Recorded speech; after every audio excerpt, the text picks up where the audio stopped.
Eh bien, bonjour Nicolas. Voici la prochaine présentation sur toujours un sujet d'architecture et je présente très rapidement Nicolas Zizel qui est cofondateur et PDG de Cause Architects. C'est ça, Cause? Oui. Oh, Cause. Vous êtes diplômé de l'école d'architecture ENSA Paris-Belleville, architecte diplômé depuis 1999. Vous êtes directeur de la conception et PDG de Cause Architectes. Le bureau est connu pour ses conceptions durables et conviviales. On va voir ça avec un fort accent, ça on le sait, on l'a déjà vu l'année dernière, sur l'architecture en bois. Vous vous engagez pour la diffusion plus large de l'architecture durable. De 2007 à 2014, vous avez cofondé le collectif French Touch, édifiant des livres et curateur du pavillon français à la Biennale d'architecture de Venise en 2008. Vous avez participé à l'organisation du premier congrès international Woodrise. Je sais qu'au CSTB, on avait participé, enfin j'ai souvenir de ce congrès en 2017 déjà, et vous jouez un rôle actif dans les autres événements liés. Et depuis 2012, vous êtes maître de conférence à l'école d'architecture et de paysage ENSAP à Lille, et vous êtes conférencier régulier à l'université lors d'événements dans le monde entier. Vous avez aidé à établir l'école d'architecture d'Abidjan à travers un atelier annuel depuis 2016. Et puis, vous allez nous parler de carbone sensible. Alors, je ne sais pas ce que c'est, mais on va découvrir. Oui, à vrai dire, moi non plus, mais quand on demande de trouver un titre, c'est toujours faut toujours se mettre un peu au défi. Alors, je ne sais pas si ce sera si sensible que ça, j'espère. Et puis, je m'excuse, vous avez vu que je fais pas mal d'activités. C'est un peu mon défaut, c'est que je vais vous parler de plein de choses et j'espère que ce sera à peu près compréhensible dans le peu de temps que nous avons. Voilà. Donc, on a une agence qui a maintenant un peu plus d'une vingtaine d'années. On approche la trentaine de personnes. Peut-être que je dis toujours la chose la plus soutenable, la plus durable qu'on fait, c'est qu'on est passé à la semaine de 4 jours, ce qui a un impact énorme sur sans doute les émissions de gaz à effet de serre liées à notre activité. On n'est pas encore des chasseurs-cueilleurs qui ne travaillent que 4 heures par jour, mais on espère bien que d'ici 2100, on y arrivera. Voilà, comme vous pouvez le voir, l'activité, on a une activité principalement en France, et puis vous avez toute une partie au sud qui est liée à notre matériau de prédilection, qui est le bois sensible, parce que évidemment, on y est arrivé comme des architectes par les qualités du matériau, ce qu'il apporte sur l'expérience qu'on peut avoir des lieux. C'est vraiment le matériau qui touche à tous les sens, que ce soit le son, le toucher, l'odeur. Et même le goût, puisque vous avez tous mangé avec des couverts en bois et vous savez que ça change aussi la nourriture. Essayez de manger avec des couverts en béton, vous allez voir la différence. On fait donc pas mal de construction bois, un peu à toutes les échelles. Et c'est aussi ce qui nous intéresse dans ce matériau, c'est sa capacité à pouvoir être utilisé aussi bien pour des très grandes constructions. On est en train de travailler sur le village des athlètes à Saint-Denis, donc vous voyez un peu l'échelle de la chose, mais aussi sur des petites choses. On travaille d'inventer avec le digital et les outils digitaux, mais aussi des techniques traditionnelles qu'on retrouve, des petits pavillons. Et il y a aussi donc cette capacité du matériau, finalement, à aller du très grand au très petit, et donc à pouvoir être manipulé par tout le monde. On parlait de la position des femmes. Typiquement, avec le bois, on est sur des choses qui peuvent être manipulées à la main, qui sont moins lourdes, qui sont moins contraintes, avec aussi des cycles de travail en hors-site qui permettent d'avoir d'autres conditions de travail que le chantier traditionnel. Voilà, c'est un peu ce que je vous montre là. Et ce qui nous intéresse, c'est vraiment cette rencontre entre à la fois un matériau un peu archaïque, ancien, et puis la sophistication. Alors, à gauche, ça, c'est des petites choses qu'on fait pour nos pavillons, mais là, j'étais à une conférence et voilà un exemple d'assemblage qui est un assemblage sans métal pour construire des bâtiments qui vont peut-être faire 5, 6, 8 étages en zone sismique. Et donc, on n'a pas un clou, pas une vis, pas un élément de métal. Ça reprend complètement, ça réinterprète des modes de construction traditionnels avec les outils d'aujourd'hui. Le bois, évidemment, il y a cet aspect environnemental. Le bois stocke, enfin, les arbres stockent du carbone, les plantes stockent du carbone, et on sait qu'aujourd'hui, on a cet énorme défi environnemental, enfin, à l'échelle de notre siècle, et voire même à l'échelle des 10-20 prochaines années. On va dire il y a une espèce de seuil à 2050, un coup près qu'on a tous sur vraiment le changement complet et assez radical de nos modes de vie. D'ailleurs, ça, ce diagramme est extrait de ce magnifique rapport du GIEC que vous avez tous bien entendu lu, hein, qui est la synthèse du rapport 6. Et j'étais même pas arrivé au bout parce que c'est quand même assez ardu. Il y a notamment encore une autre chose assez intéressante ici qui confirme un film. C'est aussi peut-être la particularité aujourd'hui, c'est que tout va très vite. On a aussi la chance d'avoir beaucoup plus de données, d'informations. Quand on a commencé, les rapports du GIEC étaient assez lacunaires. Les statistiques qu'on pouvait avoir à grande échelle étaient assez lacunaires. Aujourd'hui, on a quand même beaucoup plus de connaissances. Un premier aspect, quand on travaille en Europe et notamment en Afrique, dans les zones tropicales, on s'intéresse évidemment beaucoup à ce pas de deux entre ces deux situations. Une des premières choses à voir quand on parle architecture-logement, c'est la proportion de personnes qui habitent dans des bidonvilles. À l'échelle mondiale, la proportion, évidemment, par rapport au nombre d'habitants, hein, ce n'est pas les chiffres, mais enfin, vous avez quand même 1 milliard de personnes qui habitent dans des situations de bidonville. Quand on commence à aller vers le mal logement, on arrive très rapidement à 2 milliards de personnes à l'échelle du globe, et vous voyez que l'Afrique est globalement complètement impactée. Deuxième chose, la population, la croissance de la population d'ici 2050. Vous voyez qu'il y a des endroits où en fait ça va se jouer de façon extrêmement différenciée. Vous avez des parties du globe où globalement la population va diminuer. Donc là, à l'échelle urbaine, la question c'est on va avoir des villes où les bâtiments vont finalement se vider. Vous avez un exemple frappant que vous voyez ici qui est le Japon, où on a d'ores et déjà un pourcentage énorme de logements qui sont vides. Donc comment est-ce qu'on réduit la taille des villes à l'avenir? Voilà, ça c'est une question pour certaines parties du globe. Vous avez, et nous en Europe, on est un peu là-dedans, une partie où on est un peu moins, un peu plus, un peu stable, où là, la question devient plutôt comment est-ce qu'on utilise ce qu'on a déjà? Est-ce qu'il faut continuer à construire d'ici 2050? Est-ce qu'il ne faut pas juste transformer le bâti existant? Ça rejoint un petit peu l'intervention précédente. Comment on le fait? Comment est-ce qu'on transforme des logements en bureaux, des entrepôts en lieu de travail, etc. Comment est-ce qu'on mélange? Il y a un énorme travail à faire là-dessus, mais en tout cas, voilà. Et puis, vous avez une partie du globe, et notamment l'Afrique, où là, par contre, la population va augmenter. Et on a donc déjà un problème de situation de mal logement auquel va se rajouter quelques milliards d'habitants en plus. Et puis, pendant ce temps-là, le changement climatique, lui, il continue. Et il continue et il va impacter, vous voyez, toute une zone, principalement la zone tropicale, avec, ça c'est la carte du ce qu'on appelle le wet bulb, qui est une mesure de température un peu abstraite, mais qui correspond en fait au moment où ça devient extrêmement compliqué pour le corps humain d'arriver à vivre. Donc, vous voyez que par exemple, et c'est le nombre de jours par an, on est dans le scénario moyen de 2,5, 3 du GIEC. Et vous voyez qu'il y a des endroits du monde, et notamment l'Asie du Sud-Est, où quasiment tous les jours de l'année seront des jours invivables par les êtres humains. Si on n'a pas, alors comment on y remédier? La climatisation. Donc, qui dit climatisation dit énergie, dit émission de CO2, etc., etc. On se mord un peu la queue. Néanmoins, la situation aujourd'hui est déjà assez grave. Ça, c'est les cartes de wet bulb qui datent de lundi. Sur l'Afrique et l'Asie du Sud-Est. Tout ce qui est en rouge, c'est des températures wet bulb qui sont au-delà de 25 degrés. Je peux vous dire qu'en tant qu'Européen, quand on est dans ces situations-là, c'est déjà extrêmement difficile. On a du mal à respirer, on a du mal à faire des efforts physiques, on est crevé. Voilà.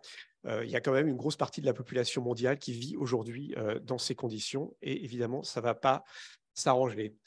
En prime, dans ces zones-là, pas de chance. En plus, la population qui aujourd'hui est encore un peu au-dessus des 50% en mode rural va massivement arriver dans les villes. En 2050, vous voyez qu'il y a peu de pays dans le monde dans lesquels on aura plus de 50% de la population qui vit en milieu rural.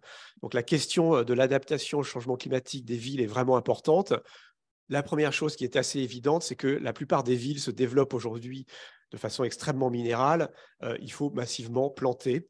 À droite, c'est une photo de pépinière urbaine à Abidjan. Reste que dans cette ville très minérale, quand il y a ces pépinières, donc des gens qui vendent des plantes, hein, pour les gens, le simple fait d'entrer, c'est une expérience faite avec les étudiants, d'entrer dans cette zone plantée, eh ben, la température s'abaisse, il y a la transpiration des plantes qui amène de l'humidité, un air conditionné naturel, et franchement, la sensation de confort change complètement. Mais c'est une toute petite portion de la ville, c'est pas sur l'ensemble, comment l'appliquer à l'ensemble de la ville. Quand on regarde les émissions de gaz à effet de serre annuelles, vous voyez, par différents secteurs. Alors, vous voyez que, bon, à droite, c'est tout ce qui est le secteur de la construction dont je parlerai un peu après. Vous avez aussi un autre secteur qui correspond beaucoup à la ville, qui est le transport. Hein, à gauche, qui prend à peu près, vous voyez, ça va à peu près dans les 20-22% des émissions de gaz à effet de serre. Vous avez aujourd'hui des systèmes d'avenir qui existent par défaut dans des villes du Sud. Là, vous avez au Malawi les vélotaxis, c'est-à-dire que il y a pas des. Enfin, le Malawi, par exemple, c'est un pays qui n'arrive pas à acheter d'essence parce qu'ils ont peu de ressources en devises. Donc, vous avez les vélotaxis. Les gens s'asseyent à l'arrière et puis vous avez quelqu'un qui pousse. Dans ce fameux rapport du GIEC qu'on voit aujourd'hui, il s'avère qu'un des impacts les plus évidents, les plus faciles et à faible coût pour changer, pour infléchir la courbe des émissions, c'est de passer au transport public et au vélo. Donc, dans certains aspects, on a des pays qui sont déjà finalement, bien malgré eux, en avance. Quand on s'intéresse au secteur du bâtiment, il y a un peu deux aspects sur l'énergie qui sont assez importants. Il y en a un qui s'appelle de l'énergie opérative, donc c'est toutes les émissions d'énergie. Là, à nouveau, alors ça c'est quelque chose, évidemment, je pense que vous avez tous entendu parler, sur lequel on travaille, l'isolation, le passage, voilà, l'isolation, comment éviter de consommer l'électricité, etc., à la basse consommation. Sur des pays du Sud, on a des problèmes un peu différents, notamment, alors à gauche, c'est une photo justement au Malawi de charbon de bois. Mais c'est un problème complètement du continent, c'est-à-dire que pour se faire la cuisine, tout simplement, une majeure partie est faite en charbon de bois. Donc en gros, ça émet du CO2 avec en prime un rendement énergétique extrêmement faible. Vous avez un pays qui est, ce n'est pas la Zambie, mais c'est celui qui est à côté, qui se retrouvait à interdire l'accès du charbon de bois en ville, puisque ça mène à une déforestation massive. Donc, qui dit déforestation dit également impact sur le changement climatique. Mais c'est évidemment une ressource économique pour les 50% de population qui sont encore en milieu rural, puisque ces sacs de charbon, la valeur entre là où vous l'achetez sur la route à côté du village et la revente en ville, vous multipliez par 100 le prix du charbon. Donc, vous imaginez l'impact et l'incitation à la déforestation. Il y a évidemment des solutions, c'est-à-dire ce n'est pas des pays où on va pouvoir passer directement au micro-ondes ou aux tables de cuisson économes.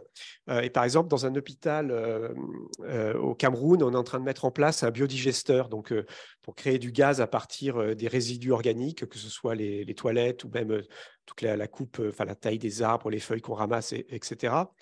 Évidemment, c'est du gaz, ça continue à émettre du CO2 dans l'atmosphère quand c'est en combustion. Néanmoins, le rendement énergétique est quand même largement meilleur que celui de ce charbon de bois et avec un impact sur le milieu naturel beaucoup plus faible. Donc, en gros, voilà. Et puis, on a derrière nos défis de construction. Aujourd'hui, on construit 5,5 milliards de mètres carrés par an dans le monde. C'est l'équivalent de construire la ville de Paris chaque semaine en termes de surface. Donc, ça vous donne un peu une idée de ce qui est en train de se passer globalement. Et une large part, évidemment, c'est de la construction informelle. Et un des problèmes de la construction informelle, c'est qu'elle est évidemment faite avec des matériaux de faible qualité, essentiellement beaucoup de ciment, beaucoup de métal pour le toit. Quand il y a du bois, c'est généralement du bois qui est coupé illégalement, donc qui amène à de la déforestation, destruction des sols, etc. Il faut voyez tout le cycle. Reste que le défi qu'on a en tant que concepteur, en tant qu'acteur de la ville, c'est qu'aujourd'hui, et ça c'est un chiffre qui vient de Guyane, aujourd'hui, construire en bâti un logement informel en Guyane, ça coûte 42 € du mètre carré. malgré tous les efforts imaginables des institutions, on a participé à un concours là-dessus en Guyane, on arrive difficilement dans un cadre légal à être en dessous de 900 € du mètre carré. Donc vous voyez l'espèce de seuil qu'il y a à franchir entre une construction durable, vertueuse, et puis ce qui est réellement les conditions, entre guillemets, du marché, mais enfin en tout cas la façon dont les choses se passent. Alors, quand je vous parlais, je me moquais un peu du béton et aussi pourquoi est-ce qu'on est sur le bois. Vous avez aussi ce graphique qui est sur toute la masse matérielle faite par les humains sur Terre depuis, alors je crois que le chiffre, c'est que depuis la fin du 19e siècle, hein, parce qu'évidemment, on ne va pas mesurer depuis les Égyptiens. Néanmoins, vous voyez qu'il y a plus de masse, de matériaux qui ont été utilisés par les humains, sachant que nous, en termes de quantité de masse, c'est la petite chose qui est là-haut à droite, donc c'est, je crois, 0,01% de la masse vivante sur Terre. Là-dessus, le béton, c'est 47%. Donc, c'est une quantité absolument énorme. Vous savez que le béton, c'est le 3e pays émetteur de gaz à effet de serre, enfin de CO2, après la Chine et les États-Unis, si le béton était un pays. Notamment parce que ça demande beaucoup d'énergie. Alors évidemment, comme toute industrie, le matériau est en train de s'améliorer. Le seul problème qu'on a aujourd'hui, c'est qu'évidemment, chaque gramme de CO2 qu'on rejette dans l'atmosphère aggrave le problème. Est-ce que le béton va arriver rapidement à compenser ces émissions? Et on voit que l'élément principal, ça va être la capture et le stockage du carbone à très grande échelle, à cette échelle-là. Voilà. Est-ce que cette technologie dont on parle, mais qui n'existe pas encore, en tout cas à cette échelle-là, va arriver à se développer? C'est un peu l'avenir. Après, il y a évidemment tout un tas d'expériences qui sont faites pour remplacer le calcaire par du calcaire biogénique, donc fait à partir, par exemple, de micro-organismes qui sont compactés à haute température, ou de remplacer les fers du béton par des composites entre du chanvre et des polymères. Voilà. Mais le principal problème, c'est quand même le ciment. Et pour celui-là, on s'aperçoit qu'il y a vraiment beaucoup de problèmes, et évidemment le sable derrière. Deuxième matériau, les briques. C'est tout à fait étonnant d'imaginer qu'il n'y a que 8% de la masse produite par les humains qui sont des briques, alors qu'on a l'impression qu'on en voit partout. C'est finalement très, très peu. Alors, les briques, je pense que c'est en soi, la terre est sans doute un matériau d'avenir pour accompagner la construction. Néanmoins, construire tout en briques pose quelques problèmes, et notamment, par exemple, ici, dans un pays qui construit traditionnellement en briques, dans un pays qui va rester, pour le coup, un des rares pays ruraux à majorité rurale, qui est donc le Malawi. Les briques, ça veut dire qu'il faut faire des trous. Donc, pour faire des trous, on enlève du sol. Il faut qu'on passe sous du sol organique, donc du sol fertile, donc aussi du sol qui stocke le carbone. Donc, les gens font ça à côté de leur maison. Donc, dans les trous, qu'est-ce qui se passe quand il pleut? Il y a de l'eau. Quand il y a de l'eau qui s'accumule dans un fond, il y a des moustiques qui s'y mettent. Donc, ça transmet des maladies. Donc, on est aussi sur des cycles comme ça avec un matériau. Et puis, pour stabiliser cette brique, pour arriver à l'utiliser en construction, eh bien, vous voyez, ils font ces petites pyramides et puis on met du bois en dessous. Et puis, pendant 24 heures, on chauffe les briques. Donc, à nouveau, cycle de la déforestation, plus le charbon de bois. Vous avez un pays comme le Malawi qui a perdu quasiment 90% de son couvert forestier en l'espace d'un siècle. Et ce n'est pas une garantie complète par rapport au problème. Le Malawi vient d'être frappé par un cyclone assez dévastateur. Et vous voyez l'effet sur ces maisons en briques.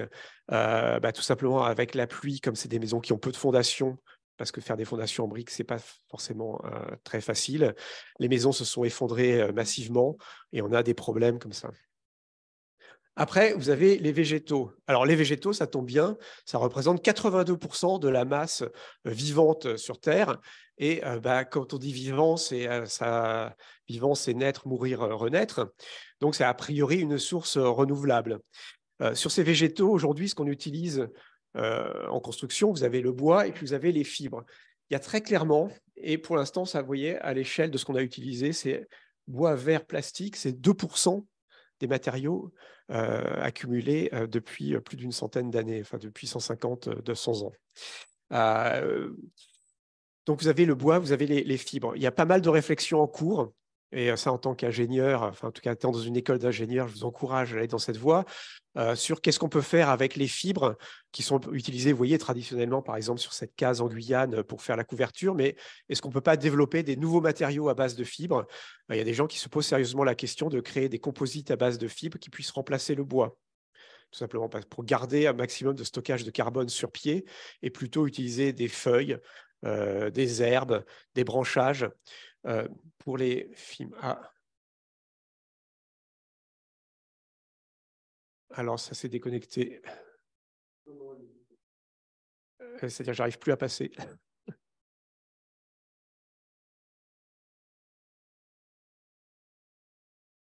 Parfait.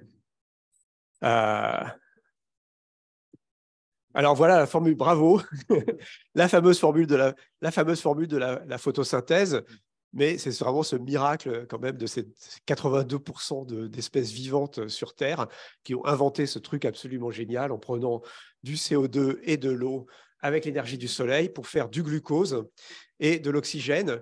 Le glucose, c'est le Coca-Cola qui permet aux arbres de pousser. Ça leur donne l'énergie. Et l'oxygène, c'est ce qui vous rend joyeux quand vous vous promenez en forêt, puisque c'est l'oxygène qui participe à notre euphorie, plus tout un tas de composants chimiques que les arbres émettent. Beaucoup de gens se penchent avec intérêt sur ces arbres en ce moment. J'étais en mars à 2 événements différents. Un qui était au Gabon, le One Forest Summit, qui était plutôt orienté sur qu'est-ce qu'on peut faire pour préserver la forêt tropicale, et l'autre à Portland, qui est le Mass Timber Conference aux États-Unis, plutôt sur le volet construction bois. Dans les deux cas, parce que évidemment se pose donc cette question de la transition vers des modèles plus durables. Dans les deux cas, se posait la question de comment est-ce qu'on arrive, au-delà de dire que c'est mieux de construire avec des fibres, avec des arbres, comment est-ce qu'on arrive à basculer ça d'une tendance qui est aujourd'hui minoritaire. Il ne faut pas se voiler la face. En France, si on est à 10-15% de construction bois sur l'ensemble de ce qui est construit par an, c'est bien le maximum. La filière vise les 20% en 2030. Vous voyez qu'on est encore loin d'être sur quelque chose de majoritaire. Dans les deux cas, tout le monde se penche sur des mécanismes financiers du marché, et notamment sur les carbon offsets, donc les crédits carbone sur la forêt tropicale, qui posent aussi pas mal de questions parce que on sait que pour préserver les forêts, un des aspects majeurs, c'est les communautés indigènes qui habitent dedans. Donc, entre l'achat massif de forêts pour la compensation carbone et les intérêts de ceux qui y vivent et qui finalement les conservent, il y a un équilibre à trouver. Malgré tout, ce que disaient ces représentants des populations indigènes, c'était cette phrase assez forte: pour vous sauver, vous devez nous aider.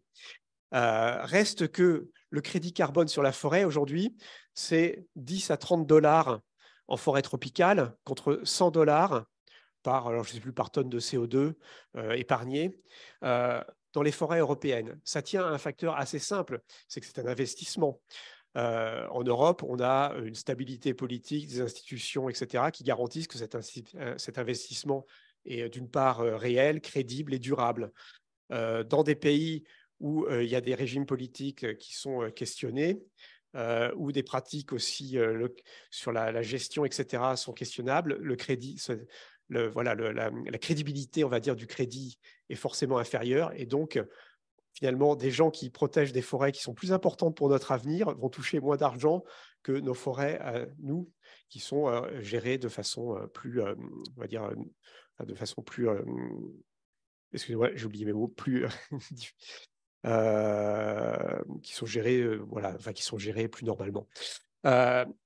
Se pose la même question aux États-Unis sur comment développer la construction bois. Et les Américains, qui ont ce côté pragmatique, se disent finalement, pour développer de la construction bois et compenser finalement le surcoût de cette construction, parce que si on ne construit pas en bois, c'est aussi parce que ça coûte plus cher, parce que c'est plus compliqué, eh bien, on pourrait finalement vendre la matière aux entreprises en ESG. Donc, vous savez, c'est les Economic Sustainable Goals.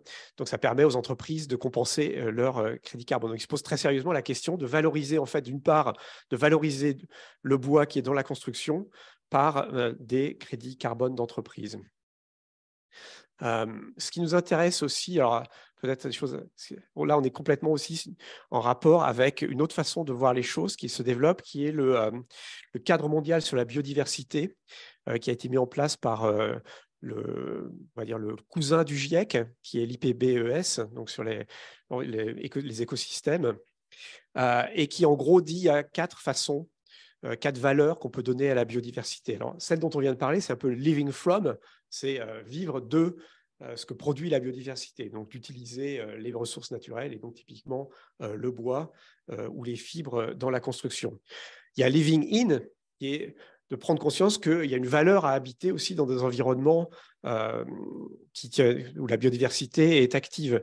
Ça rejoint ce que je vous disais sur les villes, le besoin de revégétaliser massivement les villes et surtout les villes du Sud. Et vous avez par exemple une règle qui est en train de commencer à devenir un peu généralisée, enfin en tout cas qui commence à voir apparaître en urbanisme, qui est le 3-30-300, où il faut voir 3 arbres depuis les pièces de là où on vit. Il faut que 30% de la surface des parcelles où on est soit sous un couvert végétal, et il faut qu'on soit à moins de 300 mètres d'un parc qui fasse plus d'1 hectare. Voilà, donc des règles comme ça qui permettent de s'assurer qu'on vit dedans. Il y a le living with, qui est de vivre avec la biodiversité, y compris en ville. On a fait un concours sur le réaménagement du grand site Tour Eiffel, qui n'est pas très très loin, sur lequel on avait en gros proposé de transformer la partie boisée de la Tour Eiffel, qui est en gros un parc d'agrément du 19e siècle, de dire il faut réellement en faire une forêt, c'est-à-dire qu'il faut qu'il y ait moins de monde dedans, on interdit un peu l'accès, on réduit les passages, on laisse la biodiversité s'installer dedans. Il y a déjà quelques oiseaux intéressants qui survivent tant bien que mal, mais il peut y en avoir beaucoup plus. Il faut restaurer le sol, laisser les choses faire. Et puis nous, on va plutôt venir occuper la partie centrale, les pelouses qui existent aujourd'hui. Et puis un dernier aspect qui est living as, et ça rejoint aussi au rapport émotionnel qu'on peut avoir, voire même spirituel qu'on peut avoir à cette biodiversité. Et ça peut aussi avoir un impact sur la façon dont on fait les villes. Et vous avez cet exemple à Tokyo, donc on est quand même dans une ville où le foncier est le plus élevé du monde. Et pour un projet dans un des quartiers qui est en plus un des plus chers de Tokyo, vous aviez un chantier où ils ont coupé un arbre parce que voilà, il y avait un arbre qui gênait. Et puis une semaine, un mois après, l'arbre a commencé à repousser, mais assez vigoureusement.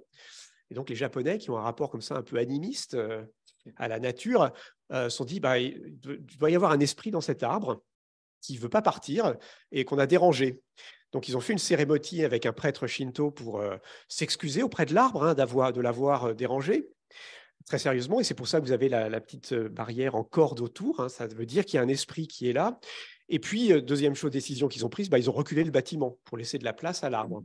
Voilà, donc vous voyez qu'on peut avoir, ça peut mener comme ça, voilà, l'esprit du lieu, le génie du lieu à prendre en compte, c'est peut-être des choses à revoir.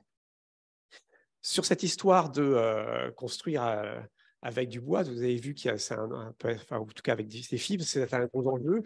Et il y a pas mal d'études qui commencent à sortir parce que la question, c'est évidemment, nous on le fait, oui, on fait des bâtiments, mais qu'est-ce que ça donne si on passe à grande échelle? Pardon, 5 minutes? Ça marche, j'avance encore plus vite. Vous allez enfin peut-être voir un projet. Et donc une étude qui a été faite sur la possibilité en Europe de transitionner d'un mode de construction basé sur le béton vers bois et fibres, et qui s'avère que sur les différentes filières, il y a évidemment le bois, mais aussi en accompagnement, par exemple la paille. Typiquement en Europe, on sous-utilise la paille comme matériau de construction pour l'isolation, pour la composition des cloisons mélangées avec de la terre. Voilà, il y a une voie d'avenir en tout cas pour nous. Parce que je vous parlais de ces possibilités de nouveaux matériaux. On voit qu'aujourd'hui, là où il y a le maximum de forêts dans le monde, c'est aussi là où elles sont le maximum menacées par la déforestation. Donc c'est vrai que par exemple, dans les pays du Sud, se pose la question de est-ce qu'on peut continuer à construire en bois pour accueillir le milliard supplémentaire d'individus qui vont habiter notamment en Afrique, ou est-ce qu'il faut au contraire complètement préserver la forêt et aller vers des nouveaux matériaux composites à base de fibres, mais de laisser le stockage carbone du bois. Il y a des études qui ont été faites à l'échelle mondiale. Est-ce qu'on peut construire tout ce qui va être construit d'ici 2050 en bois, 2100 pardon, en bois, tout en préservant les terres agricoles, etc. Et puis, on peut aussi améliorer les choses parce que, par exemple, dans cette fameuse forêt tropicale, on a travaillé avec des forestiers qui voulaient développer de la construction bois locale. Il s'avère qu'on brûle une maison par jour dans les scieries parce que le bois aujourd'hui est essentiellement exporté et que tout le bois qui a des défauts reste sur place, il n'y a pas de marché, c'est au milieu de la forêt, donc c'est brûlé. Il s'avère qu'on pourrait assez facilement, avec une toute petite industrie, arriver à le transformer. Et d'une certaine façon, ce qu'on appelle un peu actualiser le vernaculaire pour aller vers ces constructions un peu hybrides à base de bois, d'autres matériaux et des choses comme ça qu'on essaye de développer en ce moment en Guyane et en Martinique. Se pose aussi la question du réemploi. On gaspille beaucoup, on détruit beaucoup. Dans nos conditions à nous, européennes, où la question est plutôt de garder le bâti existant et plutôt de venir changer à l'intérieur, on s'aperçoit qu'il y a des sources incroyables. Là, on vient de monter un atelier. Donc ça, c'est à nous, pour acheter une machine de découpe pour réaliser l'aménagement d'un foot court, mais on peut imaginer après que ce soit l'aménagement de bureau. Par exemple, pour le rectorat de Créteil, on va sans doute développer ça à partir de l'immobilier existant. Et on est tombé sur une ressource improbable, les caisses de transport d'œuvres d'art, qui sont aujourd'hui faites avec les bois les plus précieux du monde, parce que donc, quand vous mettez un Picasso dedans, vous n'avez pas envie que ce soit avec un contreplaqué de seconde zone. Reste qu'une fois que le Picasso est revenu, la caisse, elle est brûlée. Et en plus, le transporteur paye pour brûler la caisse. Voilà. Et avec ça, on s'aperçoit qu'on peut faire le mobilier pour accueillir à peu près 1000 personnes. Je vous passe là-dessus.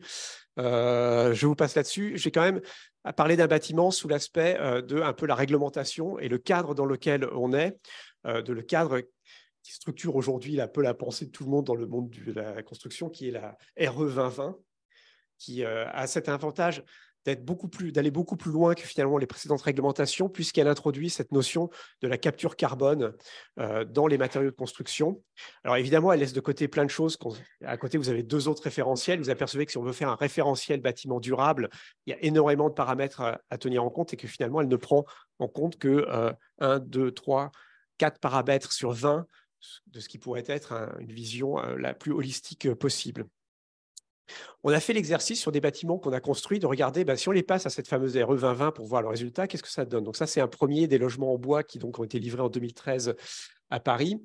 Et on s'aperçoit qu'on n'est pas très, très bon, mais qu'on pourrait être meilleur, notamment avec des choses qui en fait existent depuis. Par exemple, on s'aperçoit qu'on a construit un parking souterrain qui impacte énormément le bilan du bâtiment. Aujourd'hui, la réglementation urbaine à Paris n'impose pas de parking. Donc, juste en étant aujourd'hui, on a déjà, d'une certaine façon, le PLU parisien a anticipé ce besoin d'une construction plus durable. Par contre, on s'aperçoit qu'évidemment, on n'est pas trop mauvais sur le carbone parce qu'on est en train de faire de la construction bois, jusqu'à un seuil, puisque le principe de cette réglementation, c'est d'augmenter les seuils de stockage, enfin en tout cas de stockage carbone, ou en tout cas de moins d'émissions de carbone dans les projets, jusqu'en 2031. On s'aperçoit qu'il y a un moment, on n'est plus très très bon. Sur un deuxième projet livré un peu plus tard, qui est à Strasbourg, on est sur un bâtiment de 540 et quelques logements. À part le rez-de-chaussée, c'est entièrement en bois, c'est-à-dire structurellement, c'est que du bois. On est quand même en zone sismique, donc ça demandait pas mal d'études, donc d'autres images. On a trouvé des astuces aussi, sortir tous les locaux de services qui normalement sont dans la construction, les mettre dehors, en faire des petits pavillons construits plus légèrement. Vous avez là l'image du chantier, donc vous voyez ce système de panneaux massifs. C'est un projet et c'est aussi quelque chose d'assez important, c'est que pour aller de l'avant, évidemment, ce n'est pas quelque chose qu'on fait tout seul dans son coin. Ce type de projet, ce type de démarche aujourd'hui, c'est partenarial. C'est des architectes, des ingénieurs, une collectivité, un maître d'ouvrage, des industries, des citoyens. Voilà, on est vraiment sur des démarches comme ça qui prennent peut-être un peu de temps, mais en tout cas qui permettent de pousser les choses. Je vous passe un petit peu ces détails. Évidemment, le bois, ça brûle, vous le savez, mais il y a des solutions pour revenir à la fin à cette histoire de carbone. Quand on a terminé le projet, on s'intéressait donc en 2017 déjà au bilan carbone, mais avec des données extrêmement fragmentaires. Donc, on avait arrivé à la conclusion qu'on gagnait 149% par rapport à un bâtiment de référence en termes d'émissions carbone dans la construction. Quand on passe ce bâtiment à la moulinette de la réglementation actuelle, donc la RE 2020, on s'aperçoit qu'il est bon dans toutes les cases, sauf dans la partie donc, du carbone stocké, du carbone embarqué, où il a un peu des problèmes à partir sur le dernier seuil 2031. Alors, quand on regarde dans le détail, voilà tout le carbone embarqué dans ce bâtiment. Évidemment, la structure, vous voyez, devient une assez faible part, puisque c'est normal, c'est du bois, et on considère que le bois stocke du carbone et on n'en émet pas. Et puis, on a 3 postes, enveloppe, revêtement intérieur, éléments de doublage, qui sont très impactants. Sur les menuiseries extérieures, ce n'est pas compliqué. Quand on regarde dans le détail, par mesure d'économie, on a des volets roulants en PVC. Et donc, c'est eux qui font monter le bilan. Donc, il suffirait déjà de travailler sur ce poste-là pour améliorer les choses. Entre parenthèses, le volet roulant PVC est un peu une absurdité en 2050, puisqu'il est très utilisé aujourd'hui parce qu'il apporte une isolation complémentaire en confort d'hiver. Par contre, pour notre problème qui va être le confort d'été, on aurait plutôt besoin d'avoir des stores ban à projection en textile. Donc typiquement, on peut aussi commencer à se poser des questions sur qu'est-ce qu'on va faire pour 2050. On a la chance en France, alors la RE 2020, quand même, il faut le dire, est une anomalie à l'échelle mondiale. C'est une des réglementations les plus poussées et quasiment 25% des données carbone des matériaux de construction à l'échelle mondiale sont les données françaises, parce que c'est quelque chose qui s'est construit, mine de rien, depuis une vingtaine d'années, dans cette base de données assez intéressante, et avec 3 niveaux, puisque vous avez, quand il n'y a pas de données, eh ben, l'État a fixé un niveau, a dit, voilà, c'est ça à peu près, donc sur des études qui ont été faites par l'ADEME, par le CSTB, etc. Et puis, vous avez des niveaux qui sont fixés par des syndicats d'entreprise, par exemple le syndicat, en l'occurrence, là, on est sur les revêtements de sol, et vous voyez qu'un des trucs qui ne marche pas du tout, c'était les chapes, puisqu'on est sur un système, pour supprimer les radiateurs, on a un système de plancher chauffant rafraîchissant. Déjà, on pensait un peu confort d'été aussi. Et on est parti de la valeur par défaut fixée par l'État, qui est donc la valeur qui était disponible finalement à l'époque où le bâtiment a été construit, donc en 2018, très mauvais, on est à 47. Et puis, vous avez une valeur collective donc faite par le syndicat des chapistes qui, pouf, nous fait chuter à 10. Donc déjà, vous voyez, le bilan carbone s'améliore drôlement. Le problème, c'est qu'après, le fabricant du produit qu'on a mis en place, il a fait son propre bilan carbone sur son produit, et là, ça tombe mal, on remonte à 30. Donc, vous avez comme ça tout un jeu assez subtil entre les données. Et donc, il faut à la fois être très attentif à toutes ces données. Et c'est formidable qu'on ait toutes ces données, mais il faut toujours les regarder avec un œil critique et en se posant des questions. Ne jamais les prendre pour des valeurs absolues, des vérités révélées. Ce sont toujours des choses qui sont en mouvement.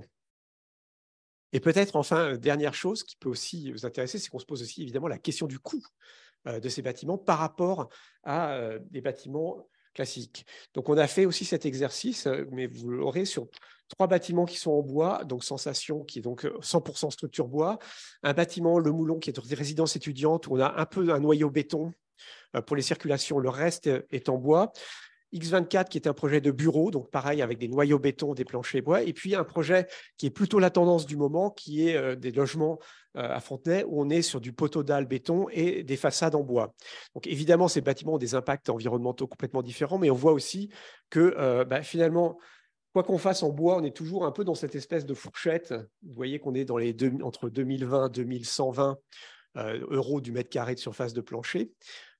Évidemment, le béton reste encore quelque chose de compétitif, puisque le fait d'avoir une structure totalement en béton nous fait chuter à 1 900 euros. Donc, j'en reviens toujours à mes 42 euros du mètre carré des bidonvilles par rapport aux 1 000 euros du mètre carré vertueux. On a vraiment un énorme travail à faire sur les coûts de construction. Donc, ça passe par tout un tas de réflexions sur le hors-site, la standardisation, la façon de concevoir, mais qui ont aussi évidemment des impacts sur les règlements urbains. Les règlements urbains conditionnent parfois des formes. Parfois, les formes que donne un règlement urbain ne sont pas les plus adaptées à un mode constructif, parce qu'elles ont souvent été...